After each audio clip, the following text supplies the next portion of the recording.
And averagely, I spend 4 to 6 hours each time just sharing with young people between ages 25 to 35. They were my target goal. We talked about life and we talked about everything. And one session I said to them was simply about investments. And I said, we spent 6 hours on the day of the investment. And it was simple. I asked most people, what is your target goal? And they told me the kind of money they'd like to have in their bank balance. I then asked them to explain their lifestyle to me. And in the midst of their lifestyle, I found them the money. Because it was easy to show them that they were already richer than they aspired to be. But they didn't have that kind of money or that kind of balance, because within their lifestyle, they were consuming their future wealth.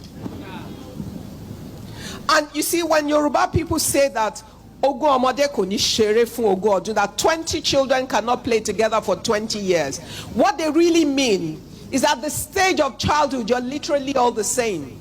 Secondary school, your peers, whatever advantage you have over the next person is not because of you. Maybe your father has, your mother has, that's not yours. That's somebody else's wealth. Because your father could die without giving you a dime. Or he could die and you find out that he was living on borrowed money.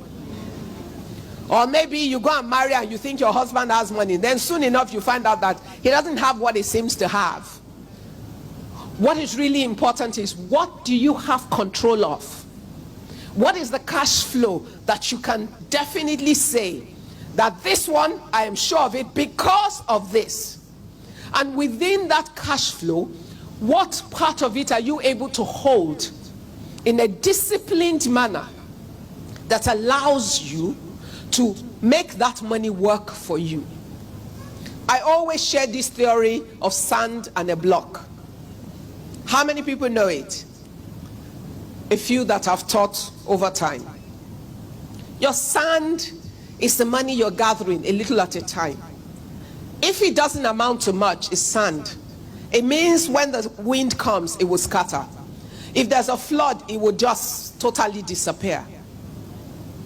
But if you are consistent and you're disciplined, like the 3 women that were rewarded today, and over time you don't lose sight of your goal, and you stay with it long enough to have enough sand to mold a block, what you would have will no longer be sand.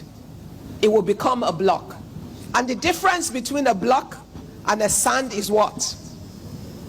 That when the wind comes and everything, the sand can scatter, but what happens to the block? Assuming this is your block, when you do this to the edge of the block, what do you have in your hand? Good, smart girls. Until you have molded the block that will generate the sand, you don't consume your sand. Because the sand will scatter. But you need the block that will continue to yield you sand. And the only way you do that is that you're disciplined, you're determined, you're dedicated to your goal. And that's like Oja and like Tommy, you find that kind of support system that holds your hand in the weak moments. That kind of voice that says to you, no, you cannot buy one more Ashebi. That kind of voice that says to you, you look good, but learn how to make yourself up. That kind of voice that says to you, we're going to the mall just to have a social visit, but you're buying nothing because you don't need anything. That kind of voice that says to you, her jewelry pieces are beautiful, but you haven't worn all the ones in your vault or in your wardrobe, and you're not buying one more. That kind of voice that says to you, this is not the year where you're having that big party or something, because you have a goal you have set for this year. See that young lady who just now owns half a plot of land in Lagos?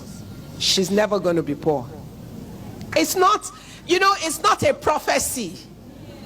Because there are things that you do that prophesy into your life.